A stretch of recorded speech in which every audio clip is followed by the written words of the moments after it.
Hi everyone, I'm in Bali still with Io. We're just hanging out here on the hammock and, in relaxing, sometimes it's easier to be able to share things as opposed to being all prepped up, set up for filming, and being on the spot makes you quite shy. Io is definitely somebody who is very shy and doesn't say too much, but his hands are very loud. They write and share so many amazing things. And, it's something like we all have our shells that we go into where things happen to us in life that make us feel like we can't speak our truth, so we just clamp down or just silent or just observing.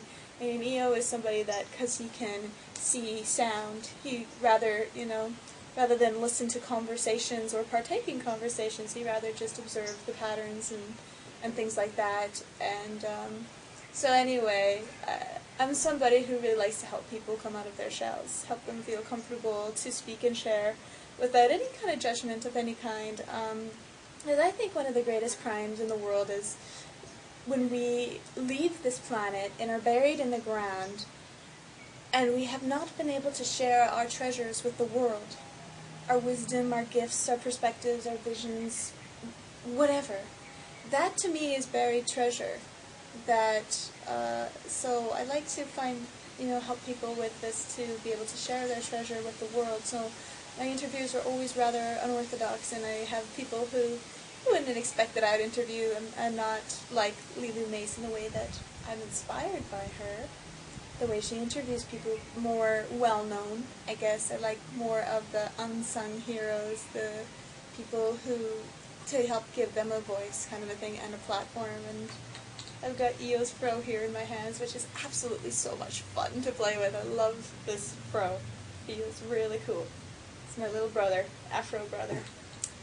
And I'm going to take him with me to Africa. We're going to figure out a way to do it because he's a wonderful person to travel with. It just gives you all the space you need. There's no judgment. You don't have to entertain. You don't have to. So it's a very cool relationship in that way as well. And Io, your face is not quite on the camera. Would you rather be hidden slightly, mysterious? Like a Diego thing? Yeah? No. Okay, fair enough. So anyway, I was going to start the blab as usual, because I'm able to. And but I wanted to let Io share some of the things about his experiences and his story, because I feel that it's extremely inspirational, extremely wise for such a young one of 20 years old. And Shoe puff. my little shoe puff. That's right. Well, you are a puff. Here's the fro puff. And I just think it would help a lot of people, because I know a lot of my audience are people like Io, who are very shy, who have had, very traumatic experiences. And okay, you comfy? No. I am. Okay. Are you comfy? Yes, I'm just trying to move this cushion. Okay. So, JDS, tell us what it was like growing up for you, and what kind of advice and comfort you can offer for people who are in a situation that you were in. For example, just being very different, being made fun of in school, not being able to hold a normal job, not being understood in your family, and the trauma and the dysfunction, that goes with all of that, and how you were able to, your coping mechanisms and so forth. I try not to ask too many questions in one so you can keep up, but anyway, I just wanted to guide you so you could share. Well, am I going into, like, all the details? If you want to. It's your story. Okay. Well, growing up, I was very different from everybody else. I just couldn't fit in anywhere I went, even in my own family, and I used to be I come from a background where there was physical abuse. I used to be beaten up as a kid by particular people who were supposed to be family. Okay. And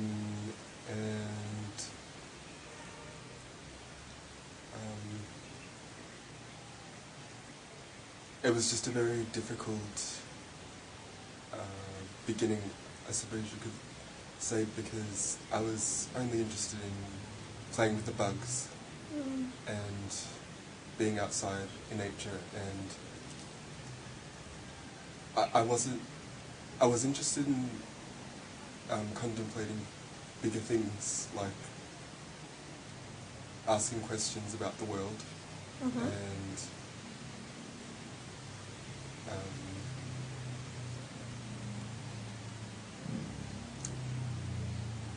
I wasn't interested in being like I'm trying to...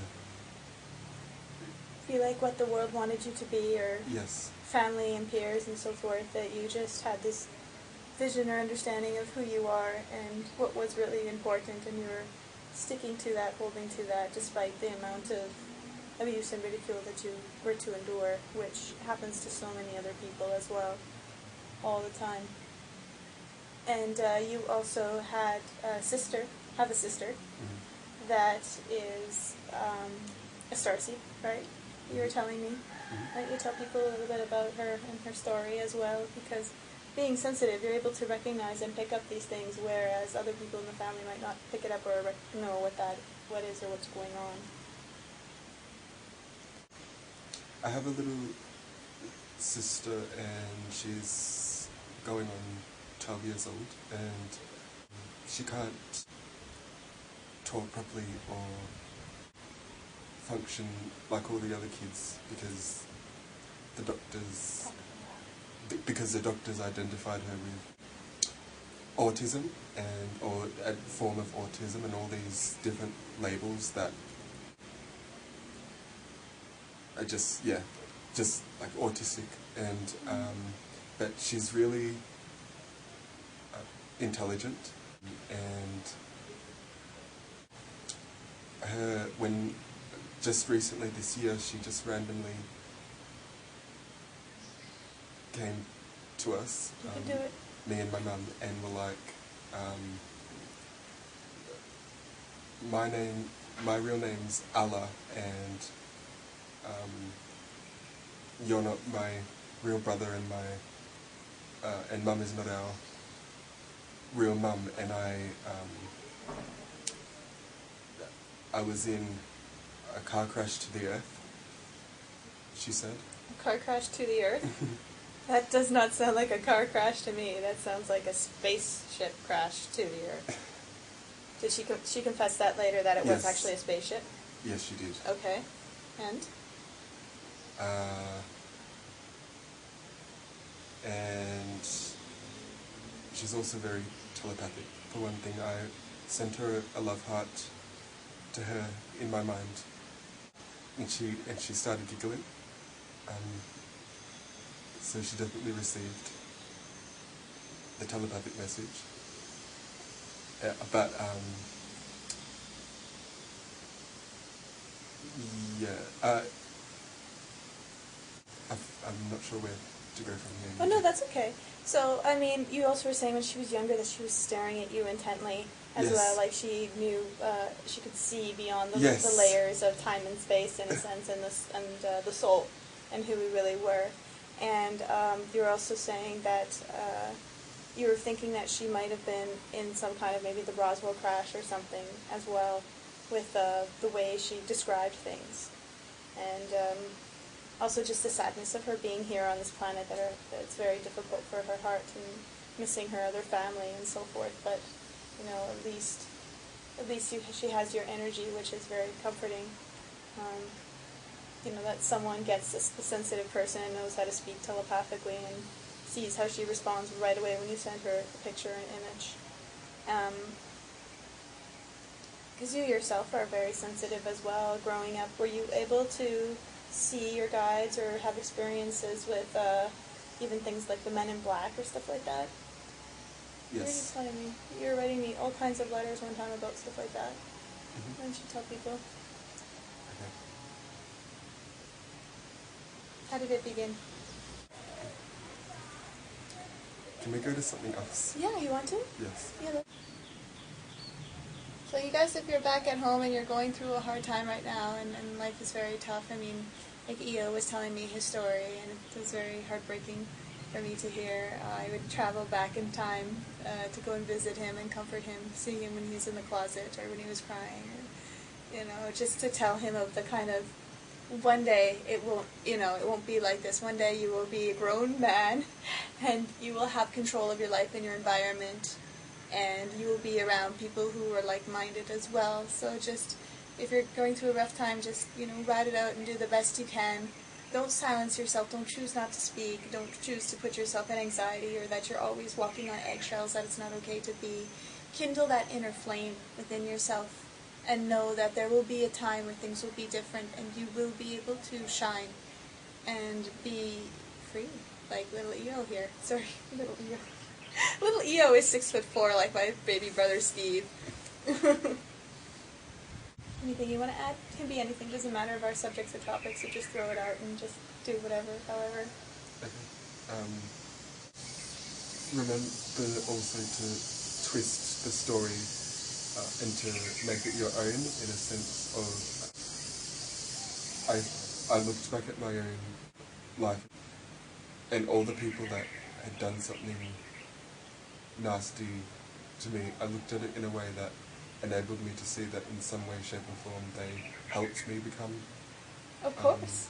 Who I am actually. Of course, a gift in disguise. I mean, if they didn't do that, then would you be able to be the person that you are right now? They had to kind of push you in that direction. So, say for example, in work, if you did really well at the job and the employees made it easy for you, then you would still be there, and you wouldn't be exploring your other potential, right? Mm. If school was easy for you, then you might be an academic person and you wouldn't be able to experience this kind of life and comprehension that you have now. So, I mean, always looking at that as it's a gift in disguise, that everything is shaping and molding you into the person you need to be to do what you came here to do.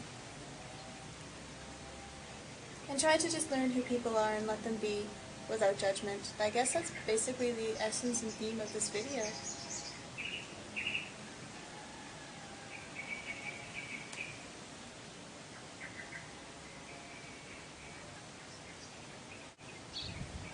Io manifested his tickets to come out and see me in Australia and in Bali, and he saw me traveling around after we parted in Australia. He's like, I just feel like I need to come out there and travel with you some more.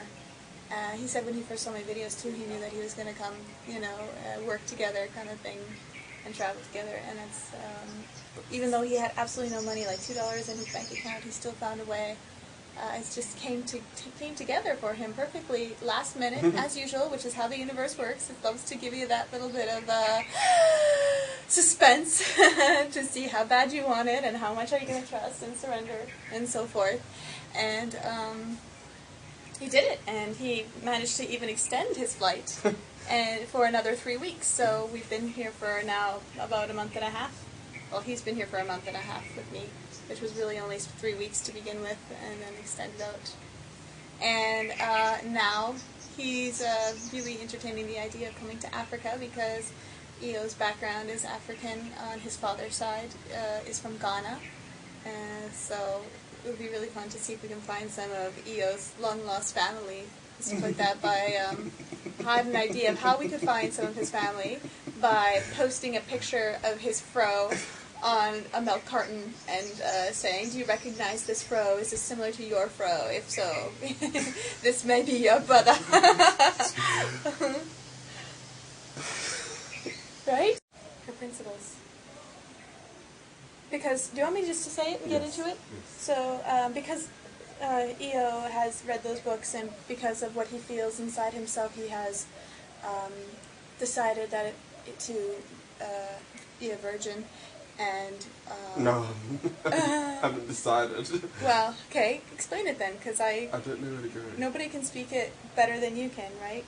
It's your truth. I'm just trying to reiterate the best I can of what you've shared with me. Oh, I just don't want What? to sleep with more than one person. Mm-hmm. And I really want to. I want to have a child with someone that I love, Mm-hmm. and someone that loves me, and I want it to be with that person. And until I find that person, or I'm with that person, I'm not interested in. It's true, he's such a gentleman. I never see him, like, drooling or anything around women or anything like that when I meet guys that are virgins. It's it's not the most comfortable, let's just say, but he is just EO is something else. And just the amazing amount of discipline and respect, and also with food as well, with his desire to not eat any meat or cheese or eggs or milk or butter or anything like that. And if his body detects that he might have had something like that at all, then he vomits right away. His body removes it right away. He's that sensitive and is aware of it. And that's really admirable and impressive. He's very healthy. It's not like he's a bulimic or anorexic or anything like that. He just knows what's not good and removes it right away. Most of us don't have that anymore. My mom has it when she has her migraines, and she knows that she had something that was MSG or something like that. Immediately out it goes. And I think that this Monsanto, GMO, all this kind of stuff couldn't be pushed on us if we were that sensitive with our bodies and truth of what's right, what our body really wants, as opposed to what our cravings and the addictions and the pain afflictions really want. So, and then just seeing him again with how he is. But EO, it's not just, you said, one person as far as for having a child. You want to do it the Anastasia way, Yes. where you don't have sex unless it's for a child. Yes. That's incredible. That is absolutely admirable. And I feel that this is something that EO's generation is leaning towards. I mean, it's rare because how many 20-year-old boys you know that think like that? But at the same time, there are these amazing souls that are on this planet at this time that need to speak so that they can find each other and be able to do the work that they're here to do, not to feel so alone as well. There's no doubt in him that he's going to find this person, this partner that will feel the exact same way. And that's admirable too, because a lot of us, when we have our ideas about partners or our future or our mission, is just wrapped with so much guilt and doubt and uncertainty, and you know, like, just knows. He's just an inner knower, and it's a pleasure to witness this person and have him with me on my journey. You know, just this allowance to just be, we're allowed to just be ourselves fully in each other's presence, and it's absolutely great. And I hope that other people watching this are able to do the same thing and find other people in that way as well. That there's no shame, there's nothing wrong with it. I think that our idea with sex and media is just done, and it's redundant and cliche, and you know, I think that people are longing for something more deeper, more satisfying, more true, more real, and so it's up to us to be the examples of that. Making consciousness sexy, like in my other videos that I talk about, making connection with nature sexy, and with a partner that is on the same wavelength as you, mentally, emotionally, physically, spiritually, the same goals and visions, where there is no manipulation or pushing that person to be like you or vice versa, but just this knowing, right, EO? This trust and surrender. Yes. And not, like, soon you guys will be the ones that will be normal, and everybody else who thinks that other way about sex will be not. I mean, there's no judgment. I found that, like, I know a lot of people have a hard time with the Anastasia books when they come across that, because we like that, and understandable, but, you know, Anastasia is not saying we all need to do that right away, but that this is where we are heading to, and eventually we'll just have that, just remember that that's how we used to be, and that's how we were the most happy. And it's hard to imagine, it's hard to wrap our mind around such a thing, but we're going to witness that and experience that in the future. And so people are feeling compelled to mirror that and be an example of that. Io was one of them. Anything else you want to say about that? Just that, wouldn't it be amazing to create? Wouldn't it be amazing to welcome a child into the world without all the other stuff? Absolutely. Confusing and making life more complex than it has to be. All that pain that people put themselves through. It makes sense, just so many people aren't able to do it because they just don't have that control with their body when it comes to food, cravings, sex. People are just, they get this idea that they need to have this right now and do this right now, and they're under pressure from media and society on how you need to be in your family and your culture. So it's difficult for a lot of people. But as they awaken, they'll start to feel in their hearts what they need to do and what's right. They won't need to ask any gurus or teachers or any books. They'll just know inside what they need to do. Like a light switch going on. And the confusion will go away, and the separation will just fade away. The walls are dissolving right now. The veils to all these other worlds are dissolving right now.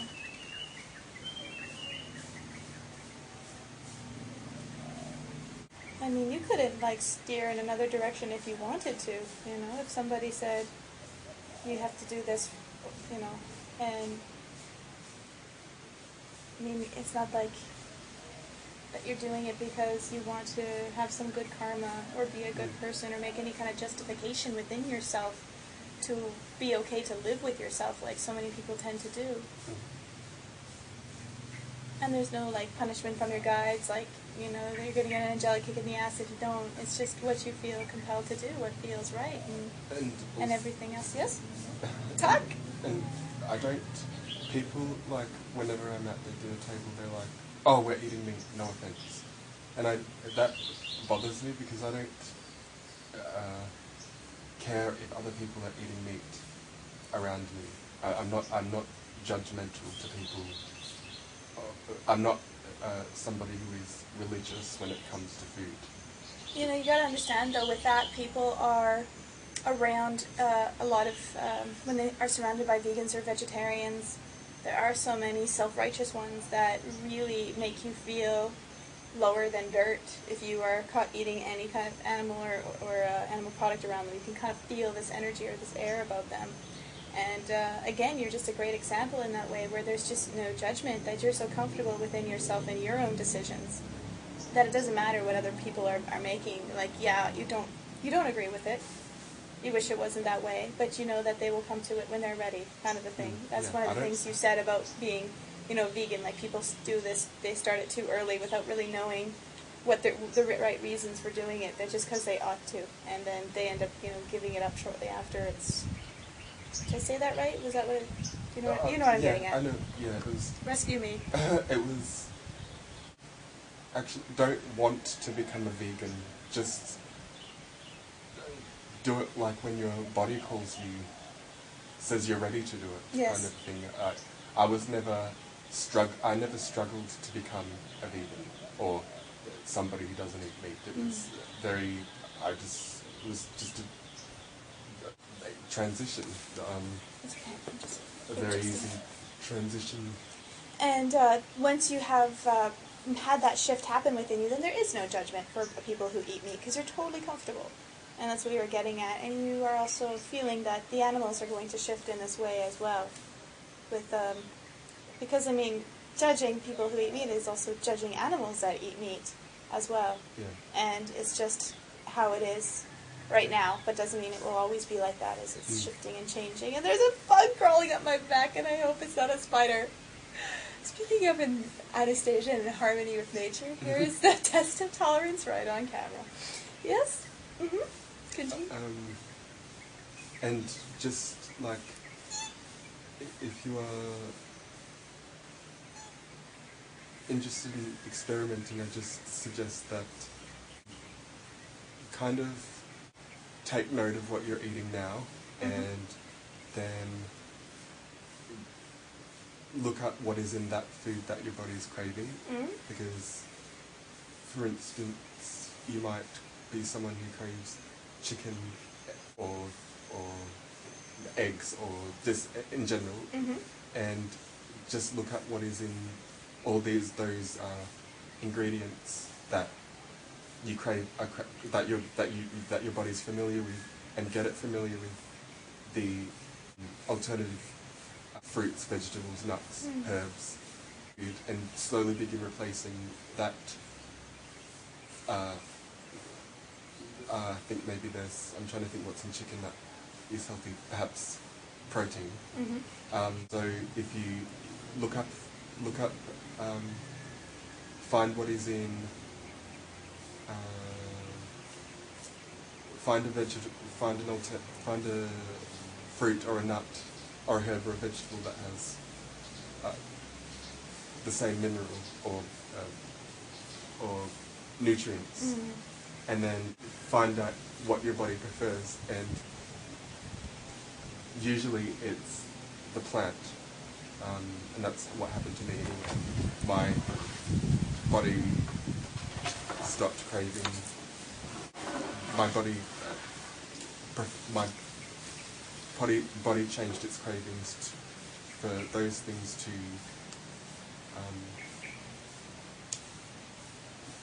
the alternatives, the fruits, vegetables, nuts, and herbs. So you're now also, he's amazing with helping people with changing their diet into being a vegetarian or vegan, if that's right for you. And you never really read too much on it, did you? You just kind of started listening to your body and talking to your body and seeing what it preferred and what it didn't, and so it was a trial and error kind of a process, and now you know. Yeah, just a trial and error. I was never struggling. Like most tend to do. Because that's not fair on you yourself. So just do it when you're called to do it. And if you cheat, don't beat yourself up. You know, I mean, it might not be the time. It might be later on. I mean, that's why I'm telling you guys. I'm just being honest. I'm not interested in being a hypocrite or trying to make you guys think of something that I'm not. At that point, I was a very strong vegetarian, vegan, raw foodist. Oof! You scared me. You jumped right out of the hammock for a sec. Okay. I was raw food for nearly a year. Yes. And that was amazing. Very beautiful, helpful, and the results are. It's very amazing to be that clear all the time. Okay. But the only problem is that raw food can be very expensive, and unless you're somewhere where you have your own garden, where you can grow your own food. It's true. It's one of the reasons why I stopped being a raw foodist. Then you're living on more stress than probably what you ate before. So I think that unless you have a place or a venue to grow fruits and vegetables, your own fruits and vegetables, which I did when I was in places that I could, then I recommend maybe just juicing smoothies and making that your raw food, maybe even at least more than once a week if you can, or just once a week. This guy eats so much. When I go out to eat with him, he orders this like energy protein kind of a drink that has like dates in it, which is extremely heavy and filling, and cashew nuts and cinnamon and spices, and he'll have like 2 of those. And then he'll have like 2 plates of like candlenut curry, sometimes even 3. And he's just a bottomless pit sometimes when it comes to food. Me and Diego don't eat that much compared to Io for sure. But again, all of our bodies are different, and so also you just gotta honor that. Also, yes. Also, when you're raw foodist, and when you do fill your body with the right nutrients, you can go without food for a couple of days sometimes, if your body's I just want to have your head more in the camera so you're not just this floating kind of head in the distance, so rise up a bit more. Okay. Oh. And where was I? Oh, and what was I just saying? When your body is... I don't know where I was. Okay, that's okay. Just relax, let it come to you. Don't be afraid of silence on camera, it's fine. Just relax.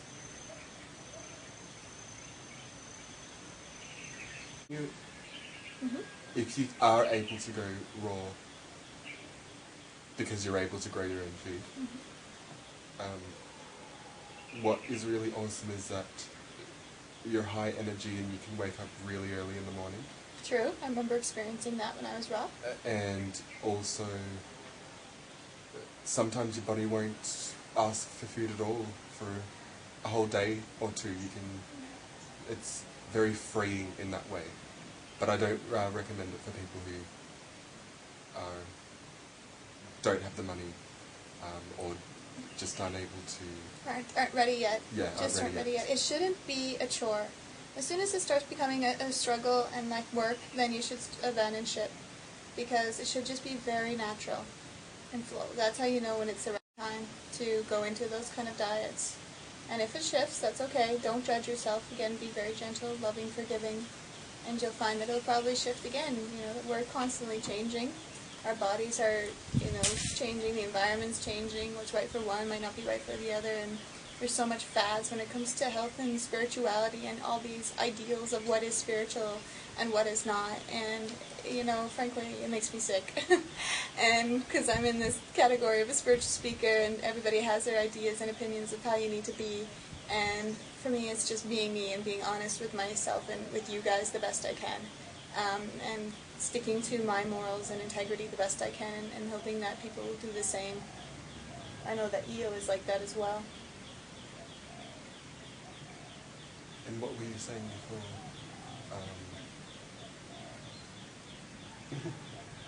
You were about to say something and I remembered the wrong story. Yeah, that's alright, doesn't matter.